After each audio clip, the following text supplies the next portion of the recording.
코로나 사태가 빨리 끝나기를 간절히 기도합니다. 오늘 말씀은 저희가 고린도 15장 말씀입니다. 저희가 잘 아는 말씀이지만 이 말씀 안에는 저희가 반드시 붙잡아야 될 비밀이 담겨 있습니다. 저희가 오늘 말씀을 통해서 이 비밀을 새롭게 발견하고 이 말씀을 굳게 붙드는 저희가 될 수 있기를 간절히 기도합니다. 제가 잠시 기도하고 시작하겠습니다. 하나님 아버지 감사합니다. 저에게 부활절을 통해 이 고린도전서 15장 말씀을 다시 한번 대하게 해주셔서 감사합니다. 하나님 아버지, 저희가 이 말씀을 통해 저에게 이 부활의 진리를 분명히 보여주시고 저희가 이 말씀을 깨닫게 도와주시고 이 말씀으로 저희의 삶이 온전히 변화될 수 있기를 기도합니다. 저희를 긍휼히 여겨주시고 이 말씀이 저희 마음 가운데 10년 깊이 역사할 수 있도록 도와주십시오. 감사합니다. 예수님의 이름으로 기도하였습니다. 해피 이스터!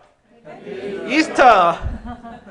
2020년 부활절을 맞이하여 우리에게 부활의 소망을 새롭게 하신 주님께 감사와 찬양을 드립니다.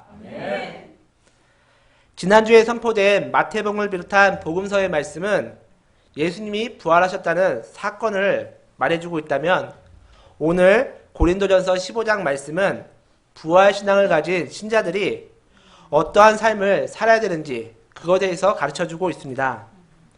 단지 예수님의 부활, 신자의 부활을 증명하는 것이 아니라 참된 부활신앙을 가진 신자라면 어떤 삶을 살아야 하는지 가르쳐주고 있습니다. 그렇게 오늘 말씀은 우리 믿는 자들에게 나침판과 같은 말씀입니다. 예수님과 복음에 대해 들어 이미 알고는 있지만 세상 가운데 살면서 분명한 믿음을 잃어버린 우리들에게 나아갈 방향을 알려줍니다.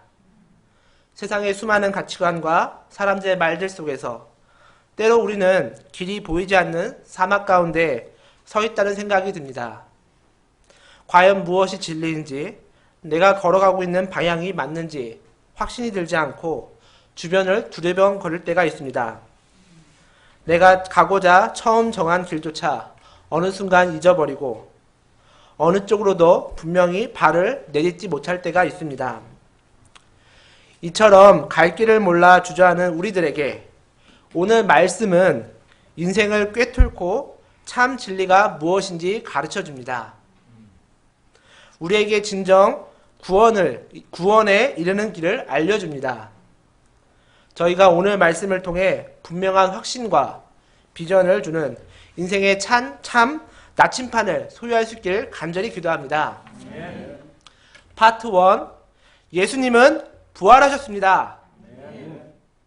고린도 교회는 바울이 2차 전도여행 때 개척한 곳입니다. 고린도는 그리스 주 대륙과 펠로폰네소스 반도에 있는 연결부에 위치해 있습니다. 로마와 동방 사이의 교류를 포함한 많은 무역로가 이 도시를 통과했습니다. 자연히 이 도시는 상업이 발달하였고 물질적인 풍요가 있었습니다. 고린도는 다양한 부류의 사람들이 넘치는 국제 도시였습니다. 하지만 인본주의가 성행하여 사람들은 다양한 욕구와 쾌락을 쫓아 살았습니다.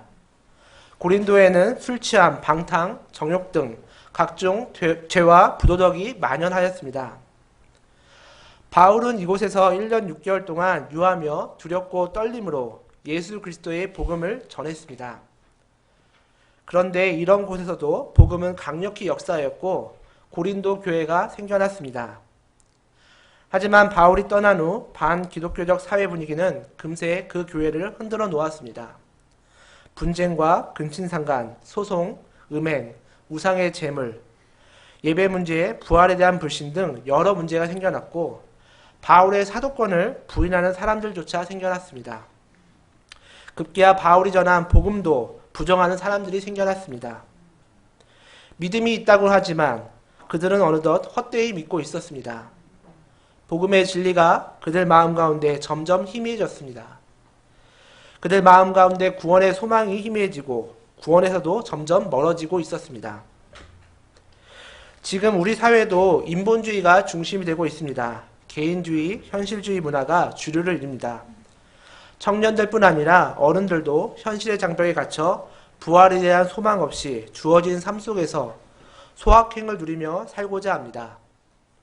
인생의 진리를 놓치고 살아있는 동안 자신이 좋아하는 것을 추구하며 소소하고 즐겁게 사는 것을 최고의 인생으로 생각합니다. 여가생활, 취미생활에 빠지고 사람들과 어울리며 즐기는 것을 최우선으로 추구합니다. 술과 영화, 음악, 게임 등을 넘어 음란물, 마약 등으로 정욕을 채우는 쾌락주의가 점점 짙어지고 있습니다. 이처럼 쾌락을 추구하는 문화는 그 뿌리가 죽으면 모든 것이 끝이 나는 허무주의와 연결됩니다. 개인주의, 현실주의, 쾌락주의, 허무주의 등 이런 죄악된 문화에서 우리가 벗어나지 못함은 결국 우리가 부활의 진리를 놓쳐버렸기 때문입니다. 부활의 진리를 굳게 붙잡지 못하고 헛되이 믿기 때문에 언제나 불안해하며 어느덧 헛된 것들에 눈과 마음이 빼앗기고 우리가 가야 할 곳을 잃어버리고 나아가지 못합니다. 바울은 문제 많은 고린도 성도들에게 무엇보다 이미 전한 복음을 다시 알게 하고자 합니다. 왜 그렇습니까? 이는 복음의 말씀을 굳게 붙들고 헛되이 믿지 않을 때만이 구원을 얻을 수 있기 때문입니다. 복음을 헛되이 믿지 않는다는 것은 복음 진리가 내 삶에 역사하고 내 삶을 지배하고 붙드는 것을 의미합니다. 구원이란 새로운 지식을 습득하고 복잡한 이론을 연구함으로써 얻을 수 있는 것이 아닙니다. 구원이란 이미 우리가 성경 공부를 통해 배운 복음 진리를 매일 새롭게 하고 굳게 붙잡을 때 얻을 수 있는 것입니다. 그러면 사도 바울이 전한 복음의 내용이 무엇입니까? 3절, 4절을 다 같이 읽겠습니다. 시작. 내가 받은 것을 먼저 너에게 전하노니 이는 성경대로 그리스도께서 우리 죄를 위하여 죽으시고 장사 지낸 바 되었다가 성경대로 사흘 만에 다시 살아나사. 이 말씀은 성경 전체에서 복음이 무엇인가를 가장 명확하게 설명해주는 말씀입니다. 복음이 무엇입니까? 성경에 이미 예언된 대로 그리스도께서 우리 죄를 위하여 죽으시고 장사 지낸 바 되셨다가 사흘 만에 다시 살아나신 것입니다. 복음은 어떤 철학적인 사상이나 종교적인 교리가 아닙니다. 과거의 한 사건이 정말 일어났다는 것을 믿는 것입니다. 그리고 그 사건은 예수님의 십자가와 십자가의 죽음과 부활 사건입니다. 왜 예수님의 십자가 죽으심과 부활이 진정한 복음입니까? 2000년 전 십자가에 달려 죽으신 예수님이 다시 살아나신 사건이 21세기를 살아가는 우리에게 무슨 의미가 있습니까? 그 해답은 3절 후반절에 있습니다. 이는 성경대로 그리스도께서 우리 죄를 위하여 죽으시고, 예수님의 죽으심은 평범한 죽음이 아닙니다. 예수님의 죽으심은 우리 죄를 위한 죽음입니다. 죄는 우리가 지었지만 죄 없으신 예수님이 대신 죽으심으로 우리의 죄값을 치르셨습니다. 로마서 3장 23절은 말합니다. 모든 사람이 죄를 범하였음에 하나님의 영광에 이르지 못하더니, 여러분과 저를 포함한 모든 사람이 다 죄를 범했다고 성경은 증거합니다. 그 결과 어떻게 됐습니까? 로마서 6장 23절은 말합니다. 죄의 삭은 사망이요. 그 결과 우리 모두는 사망을 피할 수 없는 존재가 되었습니다. 사망, 죽음은 모든 것의 마지막입니다. 죽음이 임하면 모든 것들은 사라집니다. 우리가 사랑한 것들, 우리가 이루어 놓고 누렸던 모든 것들이 다 사라집니다. 이 죽음을 깊이 생각할 때 허무주의에 빠지게 됩니다. 어차피 죽고 나면 아무것도 남지 않는다는 생각에 현재 느끼는 행복도 삶의 의미도 의미 없게 여겨집니다. 하지만 진리는 무엇입니까? 성경대로 그리스도께서 우리 죄를 위하여 죽으시고 장사 지낸 바 되셨다가 성경대로 사흘 만에 다시 살아나신 것입니다. 하나님께서 인생들을 불쌍히 여기시다 자신의 죄 없으신 독생자를 하나님의 어린 양으로 보내셔서 십자가에 달리게 하시고 우리의 죄값을 치르신 것입니다. 그리고 성경대로 마침내 사흘 만에 다시 살아나신 것입니다. 이 사실을 믿는 자마다, 굳게 지키고 헛되이 믿지 않는 자마다 반드시 죄 문제를 해결받고 영생을 얻게 될 것입니다. 이 얼마나 놀라운 소식입니까? 우리의 죄 문제를 해결하시고 다시 사신 주님을 찬양합니다. 부활은 역사적인 사실이기에 이를 목격한 실제 증인들이 있었습니다. 부활하신 주님은 게바와 12제자에게 보이셨습니다. 또한 500의 형제에게 일시에 보이셨습니다. 이 고린도전서 편지가 AD 55년에 쓰여졌기에 그들 대부분은 당시에 아직 살아 있었습니다. 한마디로 예수님의 부활은 몇몇 사람에게만 알려진 것이 아니라 수많은 사람들이 목격한 아무도 반박할 수 없는 공공연한 사실이었습니다. 7절을 보면 예수님의 친동생 야고보에게서도 보이셨다고 나왔습니다. 요한복음 7장을 보면 예수님의 친형제들도 예수님을 믿지 않았었습니다. 그런 야고보가 부활하신 예수님을 보았습니다. 같이 자랐기 때문에 예수님의 인상착의에 정통하였을 것입니다. 예수님의 부활을 확신한 야고보는 완전히 변화되었습니다.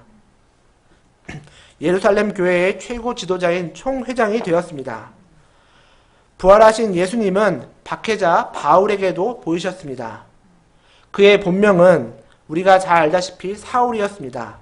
이스라엘 초대왕 사울을 본따서 사울이었습니다. 그 이름에 맞게 자기 영광을 위해 살던 자요, 자기 의에 충만한 열성 유대인이었습니다.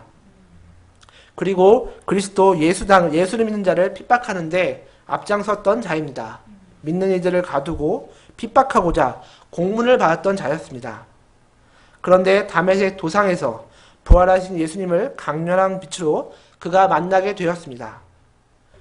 내가 어찌하여 나를 핍박하느냐 하시는 예수님의 음성 앞에 그는 자신이 하나님의 교회를 박해한 얼마나 몹쓸 죄인인가 돌아보게 되었습니다. 그 후 그의 삶은 예수님의 십자가 은혜로 덮인 삶이었습니다. 자신이 주인이 아닌 부활하신 예수님이 주인된 삶을 온전히 살았습니다. 10절 말씀을 다 같이 읽어보겠습니다. 시작. 그러나 내가 된 것은 하나님의 은혜로 된 것이니 내게 주신 그의 은혜가 헛되지 아니하여 내가 모든 사도보다 더 많이 수고하였으나 내가 한 것이 아니요 오직 나와 함께 하신 하나님의 은혜로라. 바울은 신약 서신서의 대부분을 쓰고 4차에 걸친 전도 여행을 통해 아시아와 헬라 지역의 무수한 많은 교회를 개척하고 누구보다 수고하였습니다. 이는 그가 예수님의 부활을 확신했기 때문입니다.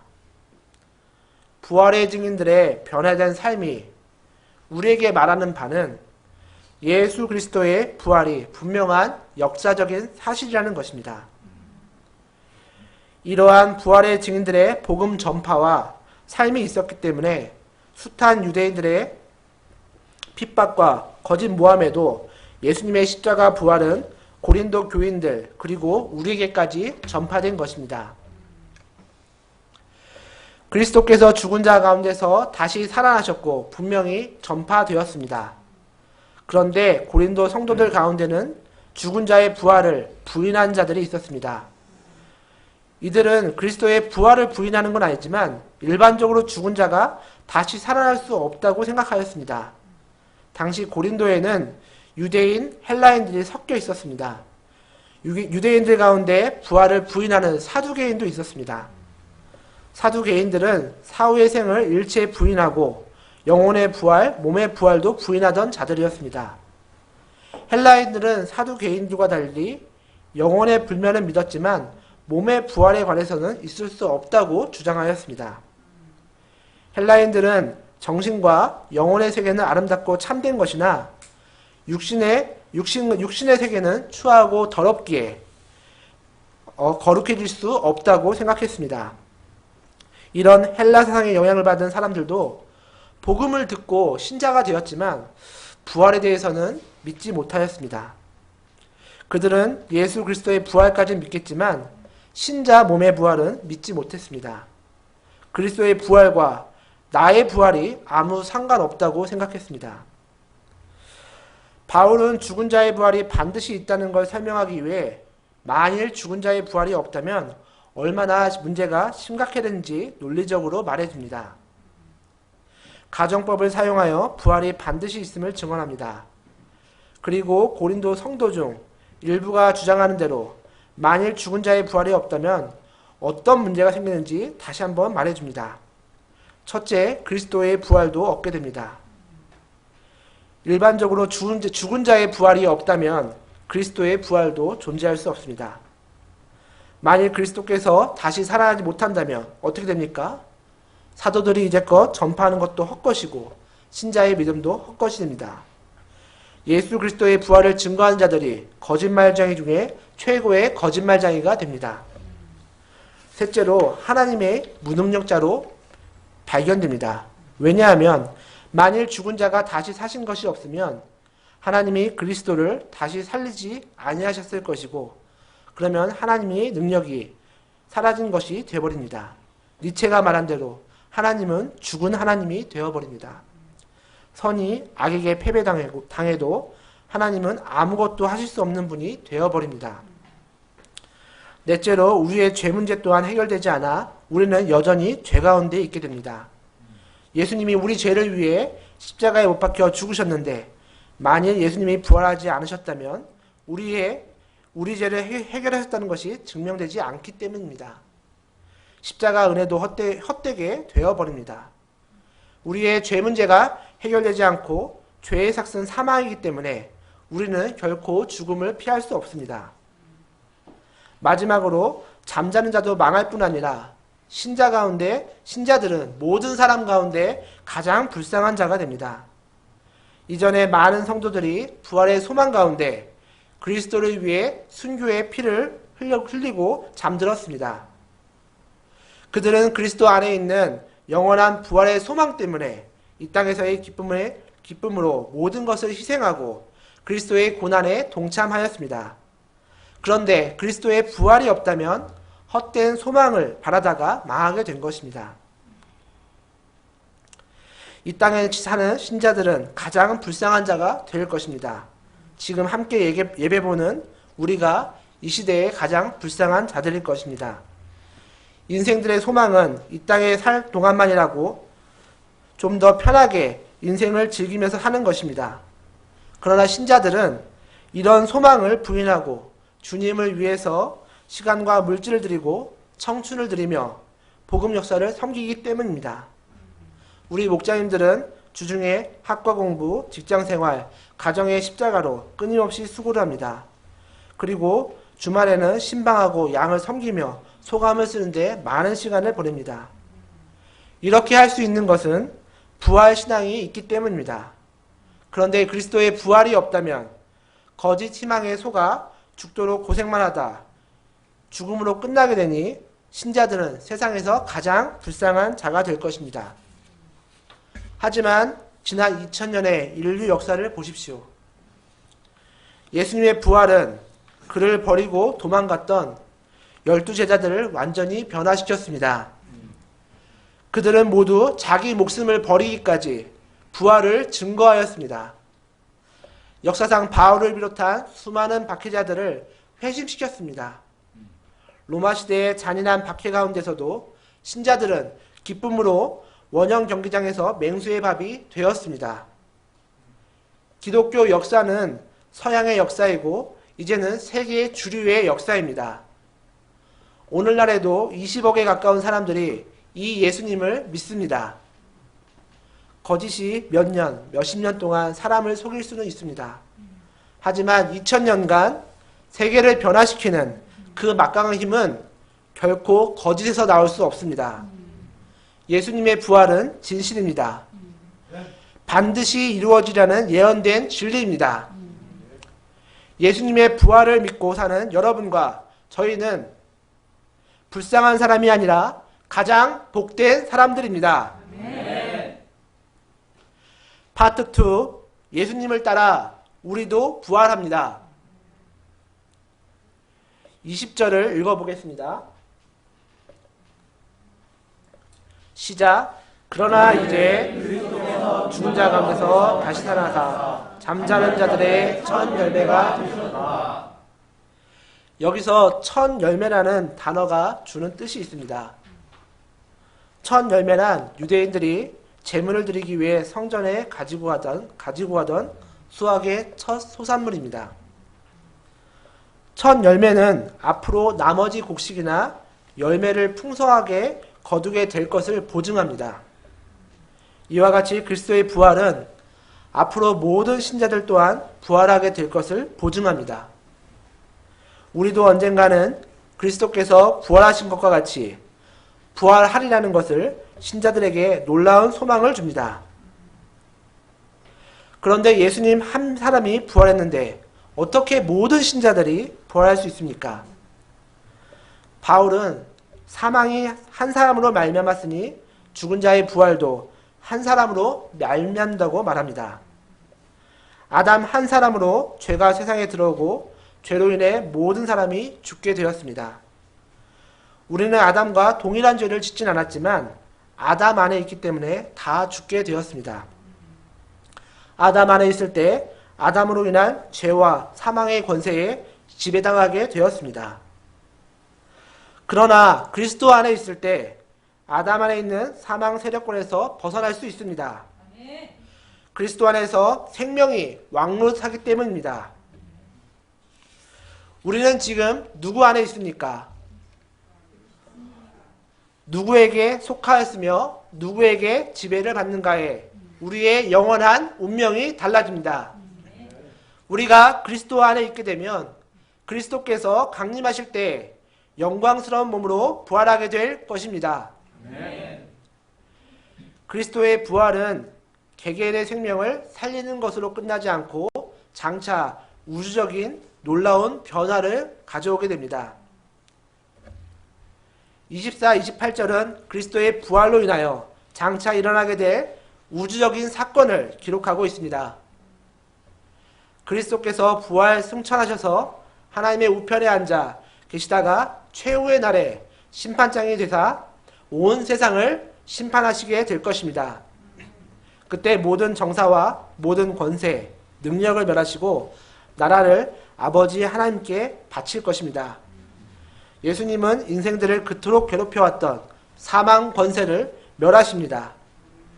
예수님은 만물을 발 아래 복종시키신 후 자신도 하나님 아버지께 복종하심으로 만유의 질서를 바로잡으시고 회복시키실 것입니다. 이때까지 세상은 사단 권세로 인해 창조 질서가 무너지고 그 가운데서 인생들과 자연 만물들은 신음하고 탄식하였습니다. 하지만 이제 그리스도께서 무너진 창조 질서를 바로잡으시고 만유를 회복하심으로 신자들은 새 하늘과 새 땅에서 사랑하는 주님과 함께 영원토록 왕노릇하게 될 것입니다. 그때는 다시 사망도 없고 애통하는 것이나 곡하는 것이 모두 사라질 것입니다. 지금까지 바울은 죽은 자의 부활의 확실성과 그리스도의 부활이 우리 인생들에게 주는 희망에 대해 증거하였습니다. 이제 바울은 부활신앙 가운데 사는 자가 어떤 삶을 살아야 되는지 자신의 예를 들어 권면하고 있습니다. 바울은 분명한 부활의 소망이 있기 때문에 그리스도를 전파하기 위해 언제나 위험을 무릅쓰는 삶을 살았습니다. 바울은 결코 좋은 환경에서 편하게 복음 전파만 한 것이 아닙니다. 그에게는 늘 질병의 위험, 강도의 위험, 궁핍의 위험, 유대인들의 위험이 뒤따랐습니다. 특히 유대인들은 바울을 죽이고자 도처에서 그의 목숨을 노리고 있었습니다. 순간순간 갖가지 위험을 무릅쓰며 복음을 전했습니다. 뿐만 아니라 그는 날마다 죽는 생활을 불사했습니다. 그는 이것을 나의 자랑이라고 두고 단언합니다. 나는 날마다 죽노라. 그는 그리스도를 따르기 위해 날마다 자기를 부인하는 생활을 했습니다. 안일하게 살고자 하는 육신의 소욕을 날마다 부인했습니다. 세상 영광을 구하고자 하는 명예심 또한 부인했습니다. 사람들로부터 인정받는 것 또한 부인했습니다. 사도 바울은 학문과 재능이 원래 뛰어난 사람이었습니다. 그는 자신이 원한다면 세상에서 얼마든지 존경받으며 잘 먹고 잘 살 수 있었습니다. 그러나 그는 그리스도를 얻기 위해 이 모든 것을 포기했습니다. 오히려 자기에게 유익하던 모든 것을 배설물로 여겼습니다. 날마다 자신은 죽고 그리스도의 종으로서 희생적인 삶을 살았습니다. 어떻게 그가 이런 삶을 살 수 있었습니까? 부활의 소망 때문이었습니다. 부활신앙이 없는 자의 삶은 어떻습니까? 앞서 말한 것처럼 정도의 차이는 있겠지만 현실주의자, 쾌락주의자, 더 나아가 허무주의자가 됩니다. 바울은 자신도 만일 죽은 자의 부활이 없으면 내일 죽을 터이니 먹고 마시자 하겠다고 말합니다. 바울이 고린도전서를 작성했던 에베소에는 당시 원형 경기장이 있었습니다. 거기서는 맹수들과 싸우는 검투사들이 있었습니다. 이들은 맹수와 싸우다가 언제 죽을지 모르기 때문에 먹고 마시는 것 외에는 아무런 소망이 없었습니다. 이 세상 사는 것이 끝이라면 인생을 마음껏 즐기며 사는 것이 가장 현명한 일일 것입니다.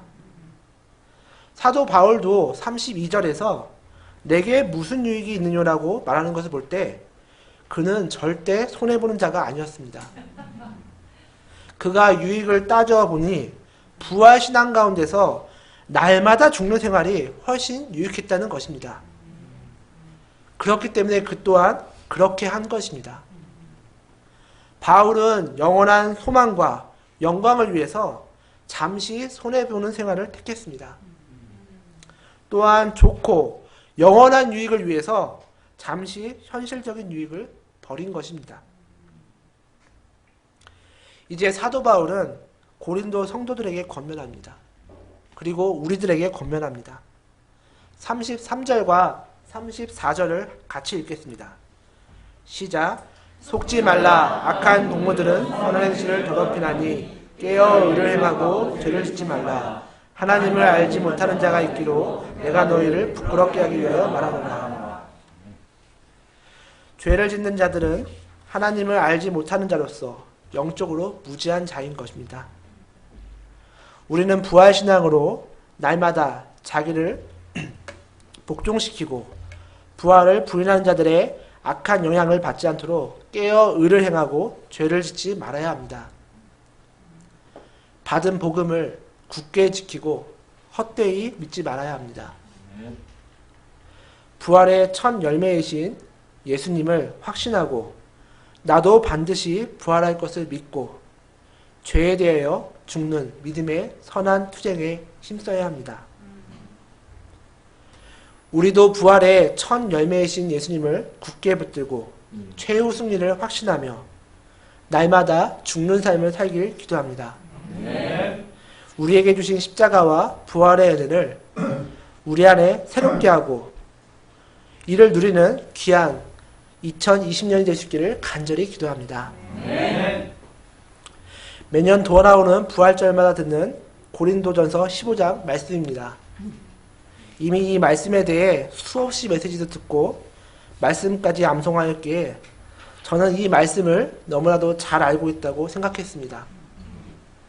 하지만 메시지를 준비하며 말씀을 묵상해 보니 결코 그렇지 않았습니다. 오히려 너무 몰랐습니다. 부활의 말씀을 머리로만 알지만 마음으로 깊이 영접하지 못하고 있었습니다. 말씀에 나온 것처럼 말씀을 굳게 붙들지 못하고 헛되이 믿고 있었습니다. 분명한 부활의 증거에도 복음 말씀을 굳게 붙들지 않으니 제 겉모습은 그럴듯한 크리스찬이었지만 실제는 부활에 대해 분명한 확신 없이 이 땅에서의 영광을 사모하며 자신을 즐겁게 하는 쾌락을 좇는 자였습니다. 제 모습이 고린도 성도들과 다르지 않았고 이 말씀이 제게 너무나 필요한 상태였습니다. 저는 말씀을 준비하며 저의 드러난 민낯에 하나님께 엎드려 기도할 수밖에 없었습니다. 자신의 무지와 연약함, 죄악을 불쌍히 여겨달라고 하나님께 간구할 수밖에 없었습니다. 부활의 진리를 깨닫고 내 삶의 모습 또한 그 진리를 따라갈 수 있도록 기도할 수밖에 없었습니다. 말씀을 묵상하며 기도하는데 이 복음이 무엇보다 제가 굳게 붙들어야 될 진리임을 깨닫게 해주셔서 감사합니다. 이 진리를 쫓을 때 결코 손해가 아니라 유익이요 세상에 줄 수 없는 기쁨과 영광이 있음을 알게 해주셔서 감사합니다. 이를 깨닫게 하신 은혜에 감사를 드립니다. 죄인이 부족하지만 지금의 삶의 방식을 회개하고 이 부활의 진리를 따라가는 인생 살겠습니다. 연약한 죄인을 긍휼히 여겨주시고 죄인이 이 길을 끝까지 걸어갈 수 있기를 간절히 기도합니다. 감사합니다. 결론입니다. 예수님은 성경대로 우리 죄를 위해 십자가에서 죽으시고 성경대로 사흘 만에 다시 살아나셨습니다. 이 복음은 진리입니다. 이 진리를 단순히 머리로 하는 것이 아니라 굳게 지키고 헛되이 믿지 않을 때 우리 또한 부활의 능력을 체험할 수 있습니다. 저희 모두가 이 말씀을 마음에 굳게 붙들고 흔들지 말고 믿음의 길을 걷는 자 될 수 있기를 기도합니다.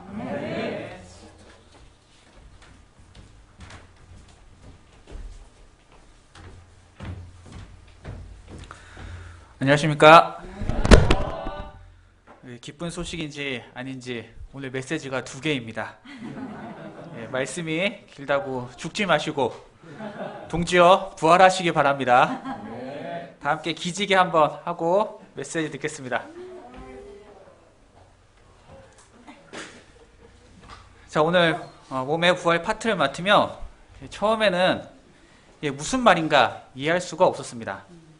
그러나 말씀을 묵상하면 할수록 이 말씀이 이 시대 우리 크리스찬에게 얼마나 중요한 말씀인가 깨닫게 되었습니다. 오늘 말씀을 통해 분명한 부활신앙을 가질 수 있기를 기도합니다.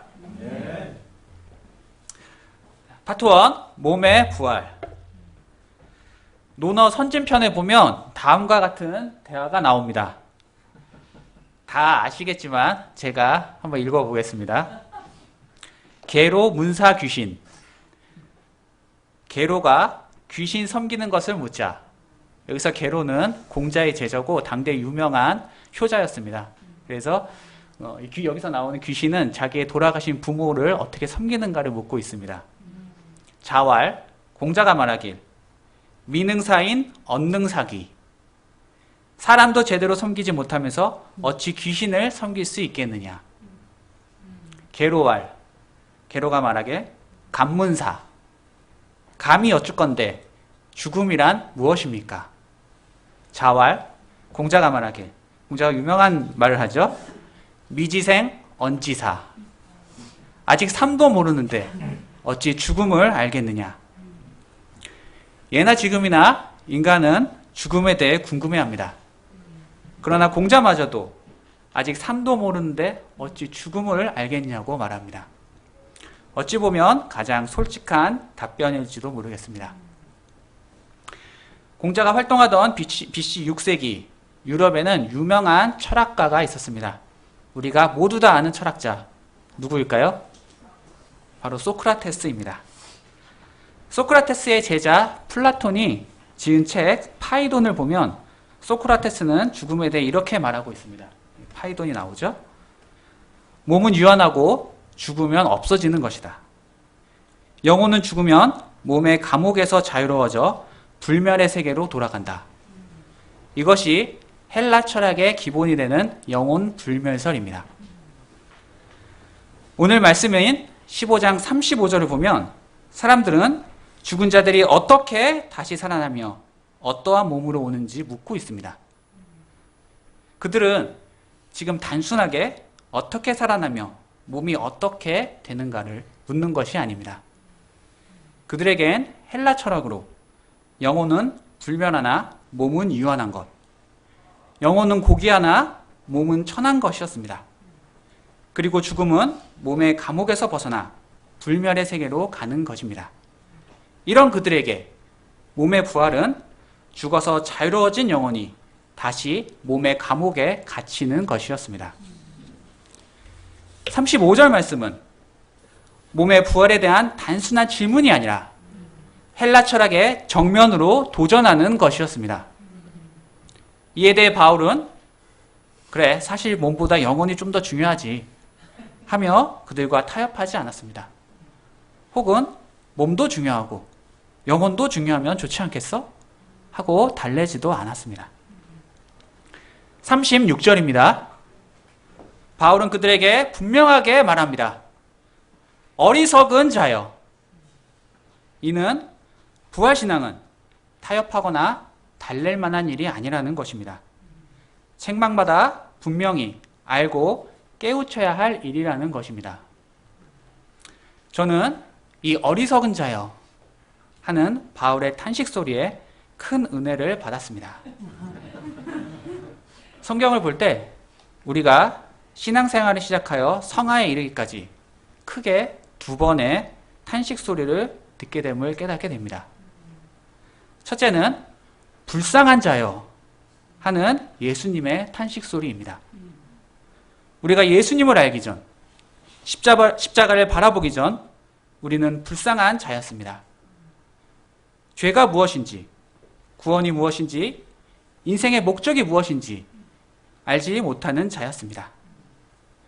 그래서 신약성경, 특히 예수님의 사역이 나오는 4복음서에는 불쌍히 영이다 라는 말이 셀 수 없이 나옵니다. 예수님은 자식이 죽은 과부, 나사로의 죽음으로 우는 마리아를 불쌍히 여기시고 특히 목자 없는 것을 불쌍히 여기셨습니다. 예수님은 십자가에서 아버지여 저들을 사하여 주옵소서, 자기들이 하는 것을 알지 못함이니이다 기도하시며 우리들을 불쌍히 여기셨습니다. 예수님을 알기 전 우리들은 불쌍한 자였습니다. 하지만 예수님의 피로 죄사함을 받았을 때 우리는 더 이상 불쌍하지 않게 되었습니다. 그러나 바울은 지금 다시 탄식하고 있습니다. 어리석은 자요. 어리석은 자는 누구입니까? 여기 보시면 불쌍한 자에서 넘어왔으나 아직 이기지 못하는 자. 즉 죄사함을 받았는데 죄를 이길 힘이 없는 자를 말합니다. 좀 더 쉽게 말하면 구원은 받아서 감사한데 신앙생활은 감당하기 힘든 자를 말합니다. 여러분도 여름 수양에서 받은 은혜는 감사한데 신앙생활은 힘들게 느껴지십니까? 원인은 간단합니다. 내가 어리석은 자에 있기 때문입니다. 바울은 말합니다. 예수님이 십자가에서 구원과 함께 부활도 주셨는데 아직도 부활을 몰라 고생하고 있으니 이 어찌 어리석지 아니한가. 하루에도 아니 순간순간에도 끊임없이 죄가 들어옵니다. 우리도 십자가의 의지에 열심히 회개합니다. 그러나 하루 종일 열심히 회개해도 하루만 지나면 내면은 죄와 자악 그리고 회개의 반복 속에서 만신창이가 되기 일쑤입니다. 우리에겐 죄에 대한 회개뿐 아니라 적극적으로 죄를 이길 부활신앙이 필요합니다. 바울은 이 부활신앙을 심기 위해 여러 절에 걸쳐 몸의 부활에 대해 설명하고 있습니다. 이는 부활신앙이 바로 몸의 부활에서 시작하기 때문입니다. 바울은 38절에서 하나님이 그 뜻대로 형체를 주신다고 말하고 있습니다. 그렇게 육체가 다 같은 육체가 아니고 사람의 육체, 짐승의 육체, 새의 육체, 물고기의 육체가 있다고 말하고 있습니다. 또 육체뿐 아니라 40절에서는 영광도 따로 있다고 말하고 있습니다. 해의 영광이 다르고 달의 영광이 다르며 별의 영광이 다른데 별과 별의 영광이 다르도다. 바울이 이토록 구구절절 이야기하는 것은 부활이 없다고 하는 자에게 부활은 분명히 있다는 것을 강조하기 위함입니다. 특히 몸의 부활을 인정하지 않는 자들에게 몸의 부활은 분명히 있으며 하나님의 뜻대로 부활한다고 반박하기 위함입니다. 그리고 한술 더 떠 부활만 있는 줄 알았지 영광도 있어 이야기하기 위함입니다. 바울의 이야기는 고린도 성도들에게 큰 충격이 되었을 것입니다. 그러나 동시에 부활에 대한 새로운 소망을 가지게 되었을 것입니다. 우리 대부분도 몸의 부활을 소망하고 있습니다. 그런데 우리는 종종 몸의 부활이라면 죽은 후에 멋진 몸, 완벽한 몸, 연예인 뺨치는 얼굴로 부활하는 것만 생각합니다. 이 땅에서 못 받은 것 죽어서라도 받아야지 생각합니다. 물론 저도 소망하고 있습니다. 그러나 우리가 오늘 생각해야 하는 부활은 멋진 몸, 완벽한 몸이 되는 것이 아닙니다. 15장 53절입니다. 53절을 다 함께 읽어보시겠습니다. 시작.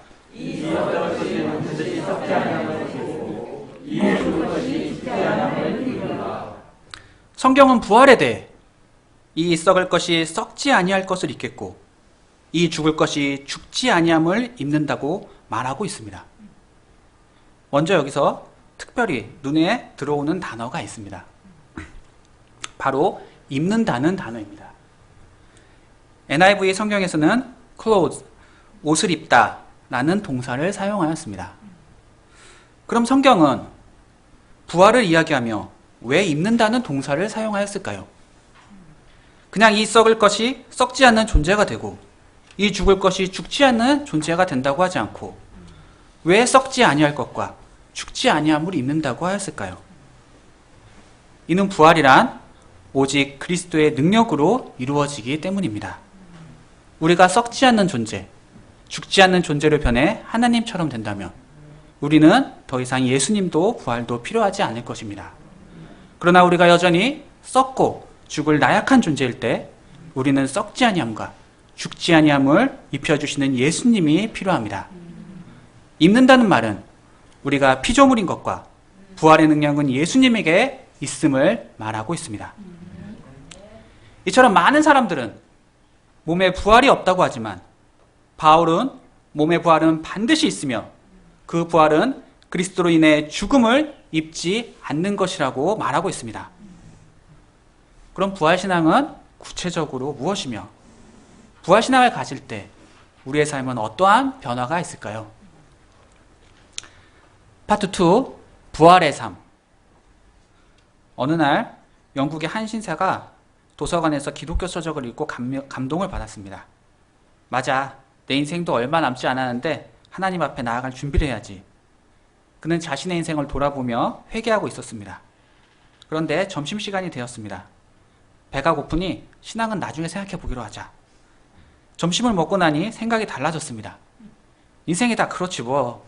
이 나이에 인생길을 바꾸는 것도 쉽지 않고 집에나 가자. 그는 오전에 받은 감동은 다 잊어버리고 다시 이전의 모습으로 돌아갔습니다. 그때 악마가 뒤에서 회심의 미소를 짓고 있었습니다. 이 이야기는 영화로도 제작된 유명한 소설 나니아 연대기의 저자, 나니아 연대기 나오죠? C.S. 루이스가 쓴 스크루테이프의 편지라는 책에 나오는 이야기입니다. 이 책은 악마 스크루테이프가 자신의 조카 악마에게 쓴 편지 형식의 글입니다. 악마의 입장에서 신앙을 보았기 때문에 한번 읽어보시면 재밌을 것입니다. 이 이야기는 우리들이 왜 부활신앙을 가지지 못하는가를 잘 말해줍니다. 우리는 부활에 대해 고민하다가도 나중에 생각해보지 뭐 하고 뒤로 미루거나 부활신앙이 뭐 있겠어? 그거 죽으면 받는 거잖아 하고 쉽게 포기한다는 것입니다. 그러나 그것은 사단이 뒤에서 회심의 미소를 짓는 일입니다. 그럼 우리가 쉽게 포기하고 밀어두는 이 부활신앙은 무엇입니까? 그것은 앞에서 본 것처럼 바로 이 썩을 것이 반드시 썩지 아니할 것을 입겠고 이 죽을 것이 죽지 아니함을 입으리라는 믿음입니다. 저는 간단히 죽지 아니함을 입는 믿음이라고 말하겠습니다.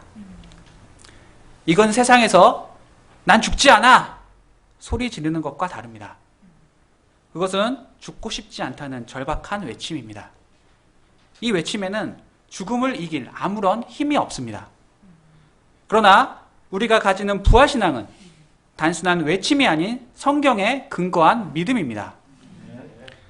성경은 15장 45절 기록된 바로 시작하며 기록된 말씀에 근거하여 이야기합니다. 창세기 2장에 기록된 것처럼 첫사람 아담은 하나님께 생기를 받아 산 영, 리빙 소울이 되었습니다. 그런데 마지막 아담은 산 영이 아닌 살려주는 영, 라이프 기빙 스피릿이 되었습니다.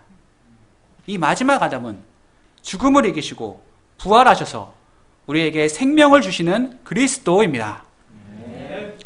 즉 그리스도가 살려주시는 영이 되었다는 것은 바로 죽을 자에게 죽지 아니함을 주신다는 것입니다. 이처럼 우리가 가지는 부활신앙은 그리스도의 부활과 그리스도께서 살려주시는 영이 되었다는 것을 믿는 믿음에 근거하는 것입니다. 따라서 그리스도를 믿는 우리에게 부활신앙은 성경에 기록된 바요, 성경이 증거하는 바입니다. 문제는 부활신앙이 아니라 우리에게 부활신앙이 없다는 것입니다. 바울이 이 어리석은 자여 탄식할 만큼 우리는 부활의 능력이 없이 살아가고 있습니다. 그래서 사는 것이, 특별히 신앙생활을 하는 것이 힘들고 어렵게 느껴집니다. 저도 부활신앙이 없이 힘들게 살아가는 자였습니다. 신앙생활이 기쁨이기보단 의무생활에 가까웠습니다. 머릿속에는 신앙생활을 하기 위해 UBF에 있기 위해 뭘 해야 하는가 하는 생각으로 차 있었습니다. 그래서 잘할 때는 교만으로, 못할 때는 죄의식으로 왔다 갔다 하는 신앙생활이었습니다. 이럴 때 사단은 끊임없는 회의와 불신을 심었습니다. 이런 회의와 불신에 사로잡혀 있을 때 저는 부활절 메시지를 쓰게 되었습니다. 저는 부활절 메시지를 준비하며 말씀이 어렵게 느껴졌지만 매일매일 53절 죽지 아니함을 입으리라 말씀을 묵상하였습니다. 이렇게 고민하는 가운데 나에겐 결국 죽음을 입거나 죽지 아니함을 입거나 이 두 가지 갈림길밖에 없음을 알게 되었습니다. 그리고 말씀에 비추어 보니 사단은 오늘도 저에게 끊임없이 죽음을 입히고자 하는 것을 알게 되었습니다.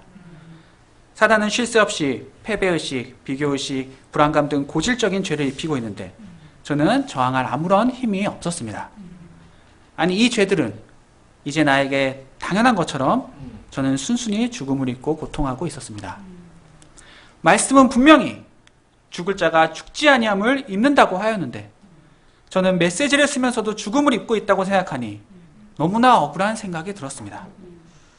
내가 언제까지 이 죽음을 입고 살아가야 하는가? 예수님은 부활하셔서 죽음을 이기셨는데 난 예수님의 자녀고 천국이 내 것인데 왜 오늘도 같은 죄로 고통하고 있는가? 억울하였습니다. 얼마나 억울합니까? 죽지 아니함을 입을 수 있는데 예수님이 이미 그 길을 다 닦아 놓으셨는데 오늘도 죽음을 입고 있다니 이 얼마나 어리석은 일입니까? 저는 지난 한 달 동안 아침부터 저녁까지 죄가 두려우려 할 때 수백 번씩 이 말씀을 되새겼습니다. 죽지 아니함을 입으리라, 부활의 권능을 입으리라 하며 혼자 중얼거렸습니다. 무슨 주문을 외우는 것도 아니고 약간 이상해 보일 수 있지만 죄에 죽지 않고자 몸부림치고 또 몸부림쳤습니다. 성경은 54절에서 이를 두고 이 썩을 것이 썩지 아니함을 입고 이 죽을 것이 죽지 아니함을 입을 때라고 말하고 있습니다. 짜증이 날 때도, 회사 일이 안 풀릴 때도, 몸이 아플 때에도 이 썩고 죽을 나약할 존재가 어찌하든지 죽지 아니함을 한번 입어보고자 투쟁하였습니다. 참 별 볼 일 없는 투쟁, 남이 볼 때는 뭐 하나 하고 싶은 몸부림이지만 성경은 이때 무엇이 이루어진다고 말하고 있습니까? 바로 사망을 삼키고 이기리라고 기록된 말씀이 이루어진다고 증거하고 있습니다. 그리스도의 부활을 붙잡고 죽지 아니함을 입고자 몸부림쳤을 때 죄가 멈추게 되었습니다. 꼬리에 꼬리를 물고 이어지던 죄가 더 이상 이제 힘을 쓰지 못하게 되었습니다. 나의 모든 신앙의 초점은 무엇을 해야 하는가가 아니라 내가 지금 그리스도의 부활을 입고 있는가에 맞춰지게 되었습니다. 물론 매번 이렇게 죄에 승리하지는 못합니다. 그러나 이제는 예전처럼 순순히 지지는 않을 것입니다. 회의와 불신에 빠진 자가 부활을 붙잡을 때 부활을 주신 것에 감사, 그리고 부활을 주실 것에 감사, 이런 자에게도 승리를 주시는 것에 감사하게 되었습니다. 기록된 말씀처럼 사망에 삼키는 것이 아니라 사망을 삼키고 이기게 되었습니다. 이때 저희 입에는 승리의 고백이 터져나오게 되었습니다. 사망아, 너의 승리가 어디 있느냐? 사망아, 내가 쏘는 것이 어디 있느냐? 사망이 쏘는 것은 죄요, 죄의 권능은 율법이라. 부활이란 이런 것입니다. 죽어서 받는 것이라고 생각하면 죽는 날까지의 신앙생활이 괴롭습니다.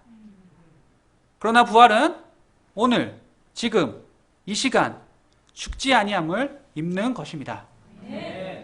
이런 의미에서 부활절은 예수님의 부활을 축하드립니다 하는 시간만이 아닙니다. 예수님은 이미 부활하셨는데 썩고 죽을 자들이 축하하는 게 무슨 큰 의미가 있겠습니까? 부활절은 우리가 죽지 아니함을 입을 때 예수님이 드디어 부활신앙을 가지게 되었구나 하며 우리를 축하해 주시는 시간입니다. 이제 말씀에 처음으로 돌아가 보고자 합니다. 바울은 부활신앙이 없는 자들에게 어리석은 자여 하고 탄식하였습니다. 그러나 이제 우리는 부활신앙으로 이기는 자가 되었습니다. 죄와 사단으로 죽음을 입던 자에게 그리스도의 부활로 죽음을 입지 않는 자가 되었습니다. 신앙생활이 힘들던 자에게 부활을 통해 승리하는 자가 되었습니다. 이 모든 것은 우리가 그리스도의 부활에 동참하여 부활신앙을 가졌기 때문입니다. 우리에게 이 부활신앙을 허락하신 예수님께 감사와 찬송을 드립니다. 이 부활신앙은 나에게서 끝나는 것이 아닙니다.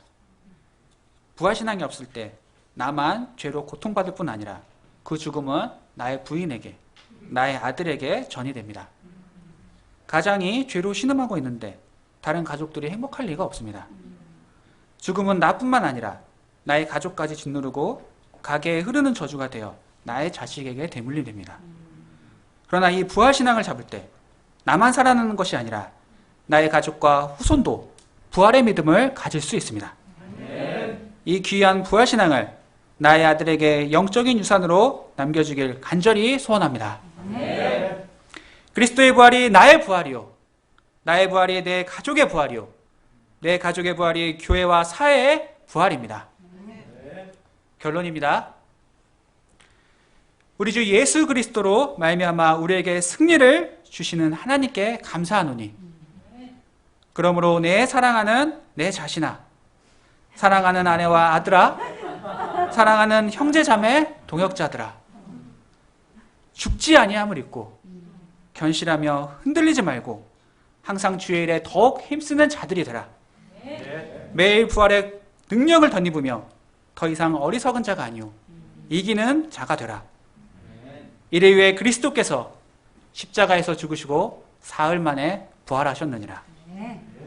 오늘 이 시간부터 그리스도의 부활을 통해 일생 승리하는 삶 살기를 기도합니다. 제가 기도하고 마치겠습니다. 하나님 많으신 하나님 아버지, 오늘 부활절 말씀을 통하여서 저에게 부활의 믿음을 심어주심에 감사합니다. 저희가 더 이상 죄를 잊고 죽음에 눌려 사는 인생이 아니라 죽지 아니함을 잊고 부활하는 삶을 살 수 있도록 도와주십시오. 오늘 말씀 감사드리며 예수님 이름으로 기도드립니다.